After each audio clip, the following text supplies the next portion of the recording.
የዮሐንስ ራእይ ምዕራፍ 19 ከዚህ በኋላ በሰማይ ሃሌሉያ በዝሙቷ ምድርን ያጠፋችይቱን ታላቂቱን ጋለሞታ ስለፈረደባት የባሪያዎቹንም ደም ከእጇ ስለተበቀለ ፍርዶቹን እውነትና ጽድቅ ናቸውና ማዳንና ክብር ኃይልም የአምላካችን ነው ብሎ ሲናገር እንደ ብዙ ሕዝብ ታላቅ ድምጽ ያለ ድምጽን ሰማሁ። ደግሞም ሃሌሉያ አሉ። ጢሷም ለዘላለም እስከ ዘላለም ይወጣል። 24ቱም ሽማግሌዎችና 4ቱ እንስሶች በፊታቸው ተደፍተው በዙፋኑ ላይ ለተቀመጠው ለእግዚአብሔር አሜን ሃሌሉያ እያሉ ሰገዱለት።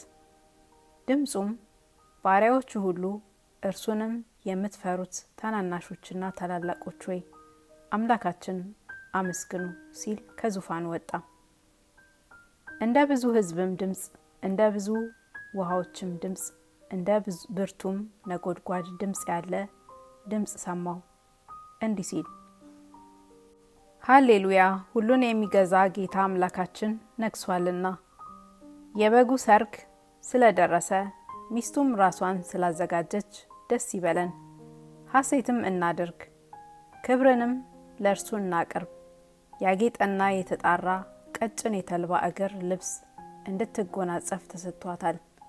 ቀጭኑ የተልባ እግር የቅዱሳን ጽድቅ ሥራ ነውና።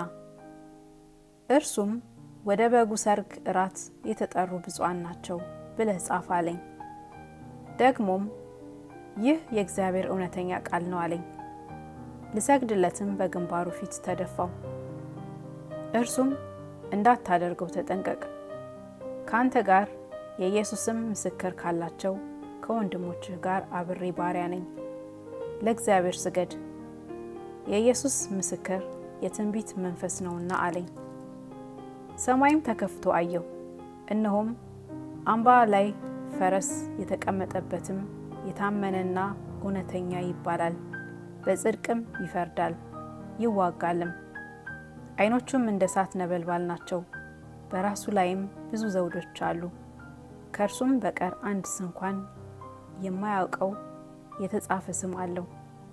በደምም የተረጨ ልብስ ተጎናጽፏል፣ ስሙም የእግዚአብሔር ቃል ተብሏል። በሰማይም ያሉት ጭፍራዎች ነጭና ጥሩ ቀጭን የተልባ እግር ልብስ ለብሰው በአምባዮች ፈረሶች ተቀምጠው ይከተሉት ነበር። አሕዛብንም ይመታበት ዘንድ ስለታም ሰይፍ ከአፉ ይወጣል። እርሱም በብረት በትር ይገዛቸዋል።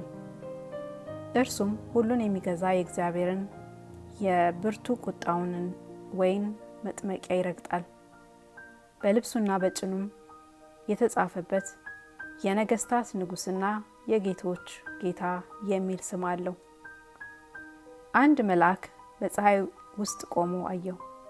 በሰማይ መካከል ለሚበሩ ወፎች ሁሉ መታችሁ የነገስታትን ስጋና የሻለቃዎችን ስጋ የብርቱዎችንም ስጋ የፈረሶችንም በእነርሱም የተቀመጡትን ስጋ የጌታችንና የባሪያዎችንም የታናናሾችንና የታላላቆችንም ሁሉ ስጋ እንድትበሉ ወደ ታላቁ ወደ እግዚአብሔር ራት ተከማቹ ብሎ በታላቅ ድምጽ ጮኸ።